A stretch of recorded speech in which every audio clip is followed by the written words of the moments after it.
盘点一些历史名人的特殊癖好。古代有很多名人都有怪癖，这些特殊癖好在现代人看来有点不可思议，但确实是真实存在的。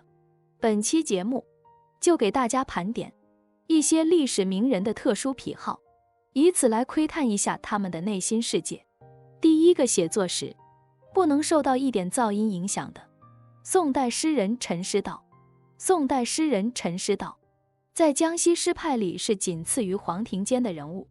他有个怪习惯，一旦想到什么好的句子，一定会马上跑回家，一头扑到床上，用被子蒙住头，直到把整首诗写出来为止。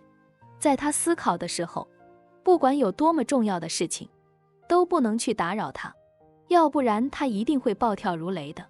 发展到最后，以至于陈家人一听说他要写诗，就将鸡鸭猫狗之类全部赶走，吵闹的孩子更是要赶得远远的。一旦写作起来，陈师道会对一切不管不顾。第二个，纪晓岚。纪晓岚原名纪云，字晓岚，别字春帆，号时云。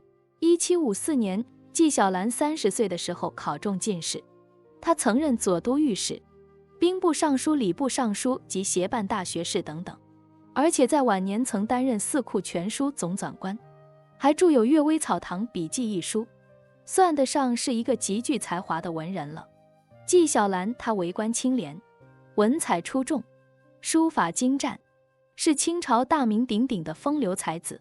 他有3个特殊癖好：一是爱抽烟，2是爱吃肥肉，3是好女色。据说纪晓岚烟瘾特别大，常常是烟袋不离手，同僚们都称他为纪大烟袋。乾隆皇帝还专门赐给他一杆烟斗。再来说说他的第2大爱好，吃肥肉。据说纪晓岚本身很瘦，但是特别能吃肉，而且是能吃肥肉。1年365天，他顿顿不离肉，很少吃谷物，一顿就能吃1大盘肉，1日3餐，无肉不欢，而且人家还不发胖，你说气人不气人？再来说说纪晓岚的第3大爱好，爱女色。根据清人笔记小说《崇明漫录》的记载，纪晓岚日遇庶女5股，上朝1次，归狱1次，午间1次，薄暮1次，临卧1次。据说纪晓岚奉命总编四库全书的时候，曾有数天没有回家。乾隆皇帝来视察的时候，发现纪晓岚双目赤红，口唇干裂，乾隆的心里一下子就明白了，赶紧叫来了2名宫女，赐给了纪晓岚。上个世纪70年代，全国掀起了破除迷信高潮，很多古墓都被挖开了，纪晓岚的墓也未能幸免。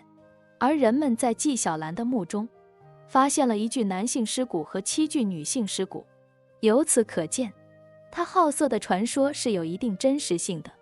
第3位，那就是爱给活人写挽联的曾国藩了。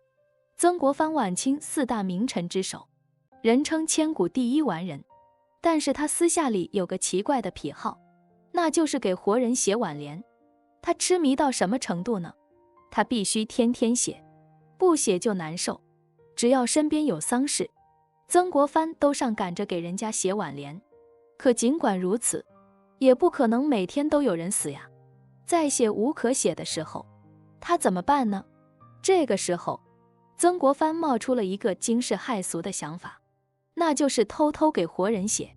于是曾国藩身边的亲朋好友，在不知情的情况之下，都被他写了个遍。在某个过年的清晨，曾国藩一大早就起床了，他心里就充满了创，做激情又要开始写挽联了。但是写给谁呢？他想了一会儿，决定写给饱读诗书却脾气火爆的好朋友汤鹏吧。可谁知道，正当曾国藩研墨落笔之际，汤鹏来找他拜年了。因为2个人平时关系特别好，所以汤鹏也没有通报，直接闯进了曾国藩的内室。这可把曾国藩给吓坏了呀，他赶紧手忙脚乱地将挽联藏起来。但是这一举动恰恰勾起了汤鹏的好奇心，非要一看究竟。想了半天，这副挽联终于落到了汤鹏手里，他一看差点气晕过去。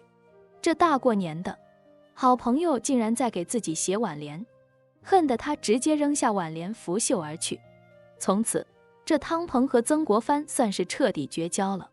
这第4位就是喜欢蹲马桶的王怀庆。